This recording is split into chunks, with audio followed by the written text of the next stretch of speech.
Good afternoon, ladies and gentlemen. Welcome to another edition of The Democratic View.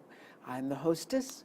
My name is Phyllis Italiano, and with me today I have a woman who has been here before because we're going to talk about an issue that is really hot, I believe, which is gun violence, and her name is Jackie Hilly. Hi, Phyllis. Nice to be here. Thanks for having me.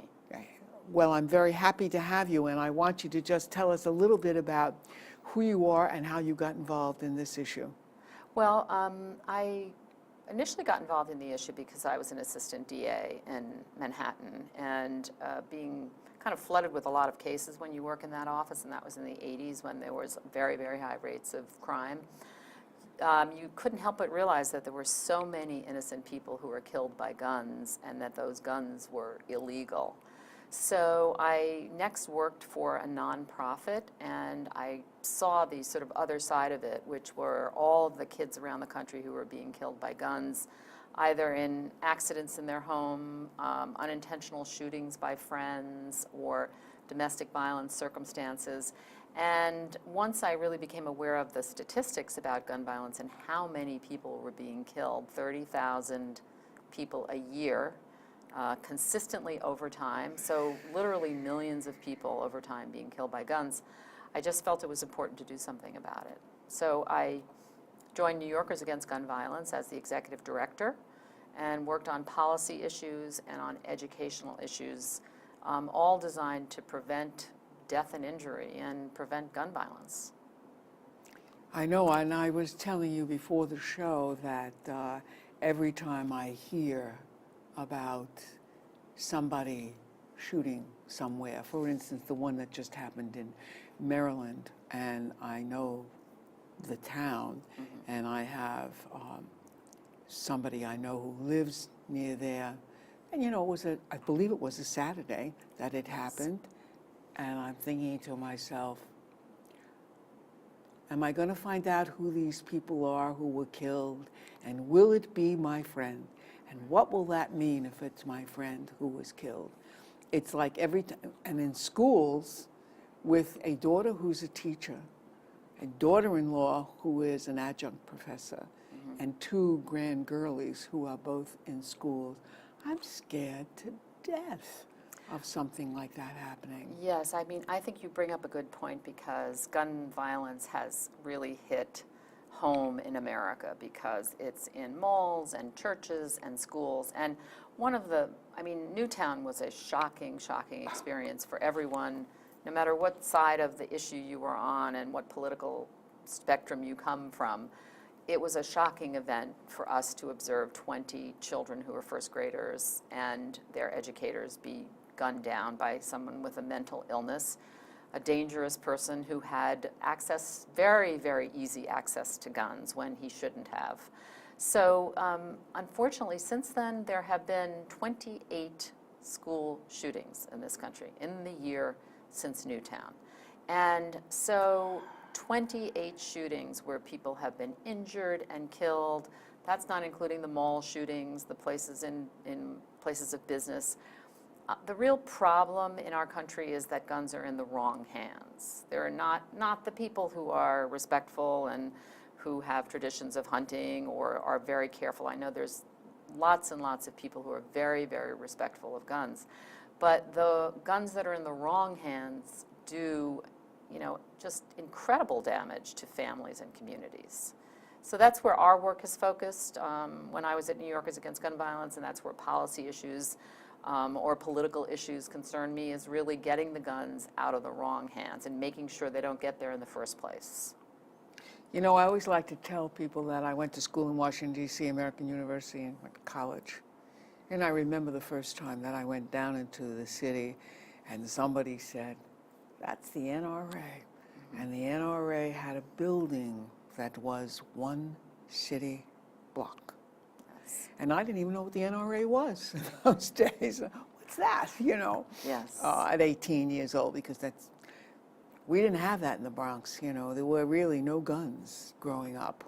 And I am absolutely amazed at the proliferation. I believe the statistic is that there are 3 guns in circulation for every man, woman, and child in this country. That's a hell of a statistic. Well, the point you bring up about the NRA is an interesting point, because the NRA has been wielding a lot of political power. And initially, probably when you were back in college, they were primarily a membership organization, and they Yes. were representing Yes. people in terms of places that people could hunt and the seasons and how long they would be and other things. But back in those days, rifles weren't high capacity, high scope with 20 rounds of ammunition, and the mechanisms of guns have changed dramatically and become more militaristic and certainly higher power over the course of your lifetime and my lifetime. And in addition to that, the gun policies that the NRA has supported have become policies that are really gun industry policies more than member policies. Now they sort of blanket rejection of all background checks, no matter how sensible they are, and their membership wants background checks. 80 to 90% of people in this country want background checks. But what happens with background checks is fewer guns are sold because people are prevented from buying guns. So the industry, which really supports the work of the NRA through money donations, astronomical money donations, is preventing the American people from being safe. And the NRA has become an industry representative. They no longer represent their membership. They are just proffering guns in as many places as possible to keep the money coming into their industry and also into their own coffers.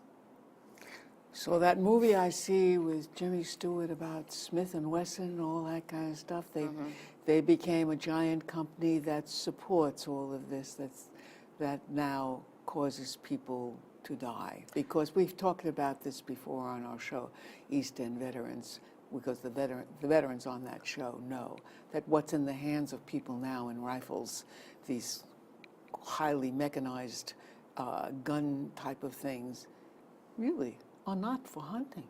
Right. Well, I think the veterans in particular, having served our country and seen military weapons, would be certainly people who could say to you that the things that are sold in gun shops around this country are really military weapons, and they're military weapons lookalikes. And in fact, they're marketed that way. All of the sort of guns and ammo and all the other magazines and websites, they say, sort of, they have this marching off to battle, attitude about buying personal weapons and weapons that would protect you. And the NRA would have you believe that if you own a gun and you have a gun in your home, that you're going to be somehow the hero of your own story. You're going to stop a burglar from coming in. You're going to protect your wife and family. And the reality is that you are far more likely to be the victim of gun violence if you own a gun in your home. Really? Far more likely. So the statistics are very interesting, because for every one case where there is a reported defensive use of a weapon, in other words, you're protecting yourself or your family, there are 11 suicides. For example, in the home, there are 4 or 5 assaults, and there are another 4 or 5 domestic violence events. So suicide in the home of people who own guns is a huge problem, and those are mostly gun-owning folks. So part of the work that we try to do is to work on sort of suicide awareness and prevention, which I know the veterans are working on as well. Well, 22 veterans a day commit suicide. Yes, and most of them with guns. Yes. Now, most people who commit suicide with guns are men, overwhelmingly, and they are also overwhelmingly white. Really? Overwhelmingly white. So when you look at the statistics of 30,000 people who die every year in our country, most people think inner city, homicide, people of color, and it could not be further from the truth. Most of the people who are killed by guns in this country are suicide victims, to the tune of 17,000 to 18,000 a year out of 30,000, by far an overwhelming majority. Most of those people are males, and most of them are white. And they also fall into 2 very sort of obvious categories of ages: teenagers and also older white men. So, and veterans, unfortunately, are part of that as well. And one of the reasons we support a new law that's being proposed is to try to make families aware of the risk of guns in their homes when they have suicidal or depressed people in their homes. Those risks are elevated dramatically when you have someone who's looking for a way to kill themselves. You know, you brought back a flash of memory to me. My mother was a switchboard operator in Macy's when nobody else's mother worked. My mother was working, but one of the gals there had a son, and the father was a policeman, and he shot himself and killed himself, the kid. I think he was about 14, 15 years old. But that was the first time I think I ever heard of suicide by a young person. And I remember that woman was devastated. Yeah. Devastated. Well, the thing is, there are a couple of cases in New York State that we've been looking at. One of them is a young boy named Nicholas, who was just visiting a friend, and he was showing his father's guns, and then accidentally killed this boy, Nicholas. And there are lots of ways that happen because, you know, sometimes if you have a handgun, even if you take the magazine out, there can still be a bullet in there. A lot of people don't know that. We had a board member whose son was killed by a shotgun, same situation.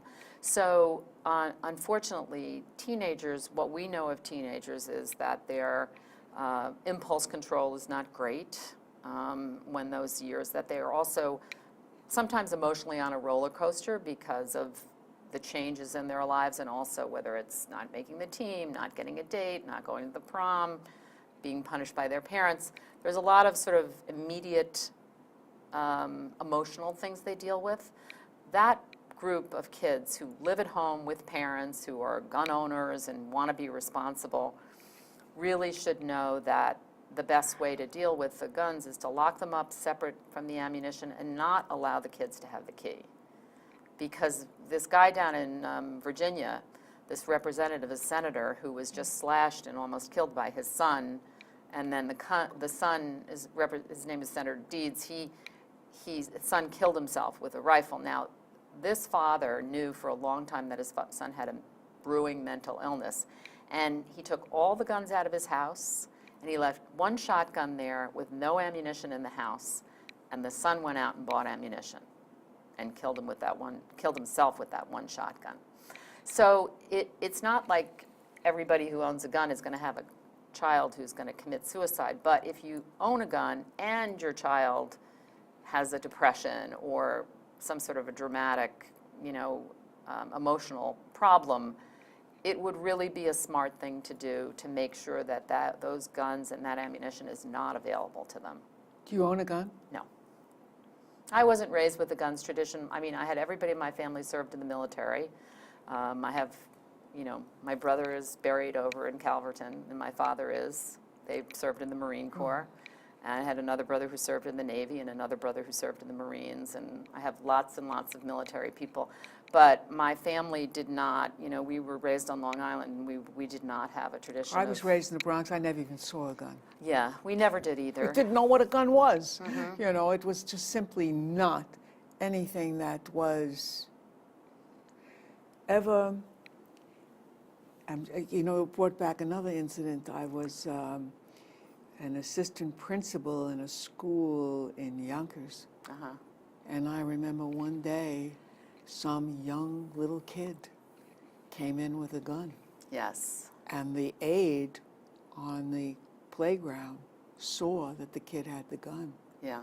And we all got, like, oh my God, we could have had something going on here. But, fortunately, gently took the gun from the child. And of course, we had to bring the parents in and, get rid of this gun, Well, that's what this new CAP law, which is Child Access Prevention law, would do in New York, which would be, and there's a lot of other states that have them, is to say that the person who owns the gun has the responsibility of making sure that it doesn't show up on the playground or that it doesn't show up in the backyard with a bunch of kids playing with it, that gun is secured when it's not in their immediate possession and control.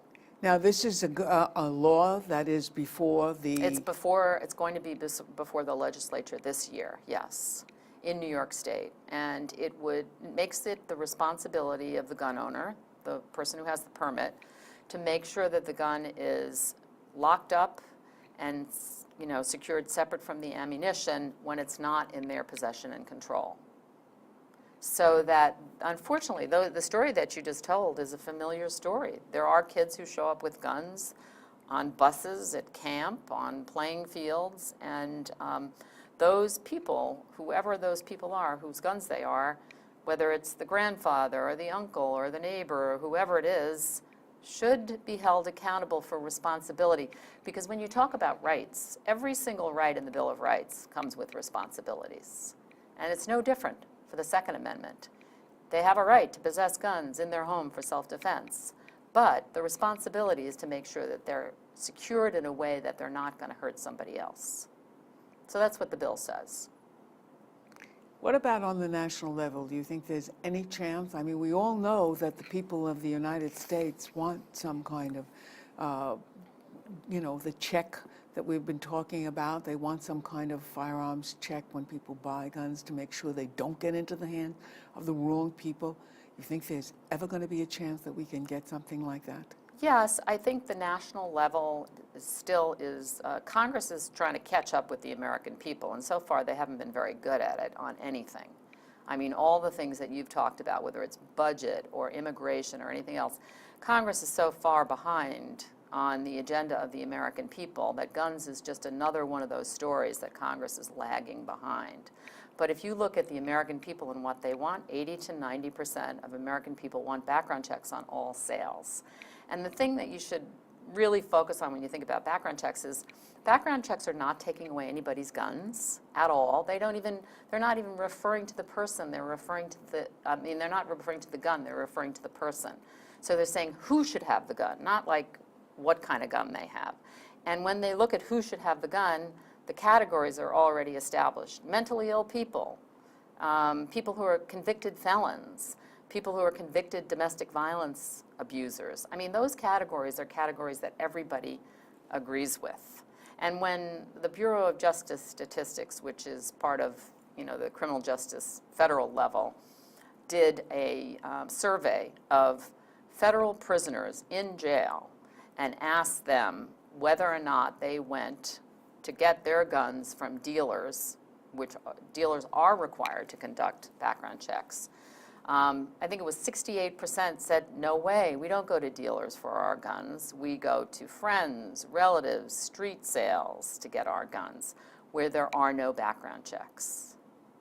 So going directly to the source. Now, those are the people that you're trying to get at. And since the Brady Law was implemented, more than 2 million people have been denied guns.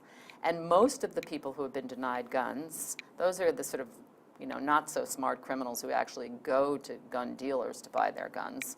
Of those 2 million people, most of them were convicted felons. So that's what needs to happen at the federal level. In the state level, in New York State, we have basically closed that private sale loophole. In New York State, you can't make those kinds of private sales without background checks now. You just go to a gun dealer, you give the person's information who's going to purchase the gun, and they do a background check. So that every gun sale, other than a personal transfer to a parent, a grandparent, or a child, I think is the family exception, will be covered by a background check. So it's a very fair law. It kind of takes in both sides of the argument because it says if I want to give the gun to my son or if I want to give the gun to my father, or you can do that without a background check. But if you're giving it to anyone else, you have to get a background check. So I think the federal Congress has to just step up to the table and start doing what the American people want. So far, they haven't. From your mouth to God's ears is what I could say. Right. And I was showing you this before the, I'm on everybody's list, and the Brady campaign sent around this questionnaire as well as, donate money. And one of the questions was, do you expect that Congress is going to make any laws about gun control or gun violence, and I said in 4 to 6 years, because I think it's going to take that long. I think it's going to be something that, I hate to say it, but you know, another big one is going to be needed before these people wake up to the fact that there has to be some kind of control on this situation. You can't, I mean, first of all, I really don't get the idea of having a gun to, in case somebody enters your house or anything like that. First of all, most of the times any burglar is going to enter your house, you're not there. You know, they ain't dumb. They're not going to come when you're there. You know, they don't want to meet you. They want to come and rob your house when you're not there. So the chances of you needing a gun at that time is really ridiculous. Successful defensive use of guns is very, very limited in this country. Of course, you hear about the one case where it actually happens and was good for the person who was able to defend themselves. You hear about it as if it happened 1,000 times, but it really doesn't happen very often. It's far more likely that if you do have a gun in your home and someone's either climbing in your window or knocking on your door, that you're going to go out there and you're going to kill your second cousin who's made a visit and just arrived late. That's really what happens. You end up killing a family member or a friend who turns up drunk on your porch. So I think that the defensive use of guns, when you would be far better off, frankly, calling the police and having the police come over. That happened in Detroit, where there was a young, disoriented woman who was on the porch of somebody in a high-crime neighborhood, and you can't blame the people for feeling scared. But the guy just went out and shot her. And, she was somebody's daughter who probably was not really a threat to him, was just wandering around. So I think that the story that the NRA tells, that you're going to be the big hero of your own life, is really just not true. You're going to be the victim of your own life much more likely than you are going to be the hero. So, tell us about the Brady Law. What does the Brady Law entail, and how did it come about? Well, the Brady Law is the background check law, and basically it came around in 1968, and the first part of it was establishing all the different categories. And so it says that a firearm licensee who sells guns, a federally regulated person who is able to sell guns, must conduct a background check. And so you have to check to see if the person fits in all those categories. And the way that you find that is you do a fingerprint, you submit it to the National Instant Background Check System. The National Instant Background Check System checks all the federal law enforcement agencies, and it checks the state law enforcement agencies to see if you fit into any of those categories that we talked about before. And if you do fit into the categories, if you're a convicted felon, or if you're under a felony indictment, if you're a misdemeanor domestic violence offender, if you've been dishonorably discharged from the service, if you've given up your American citizenship, if you are a drug user, there's 9 categories altogether. All of those things are listed in the NICS system, and if you fit into one of those categories, they will reject your application. But that only happens at a dealer. It doesn't happen in a private sale.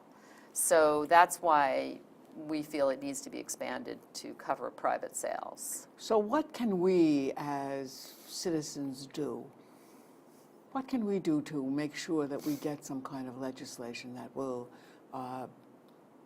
correct the situation that we have right now, so that we stop reading about people walking into movie theaters and malls and schools and killing people?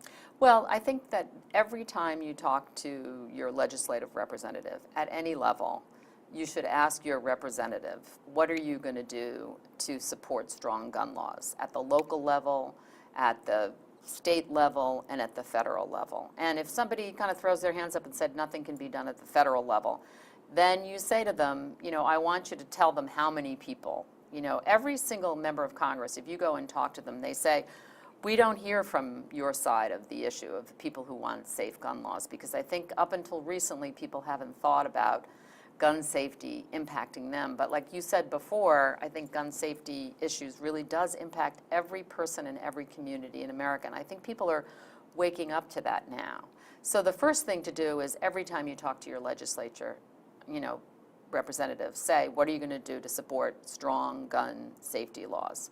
And the second thing is, frankly, when you have family members in other states that have bad gun laws. For example, Florida is a ridiculous place. If you move to Florida as a retiree, get involved and say, I don't want 1 million people running around with concealed carry permits in public, able to shoot people. 1 million people. God.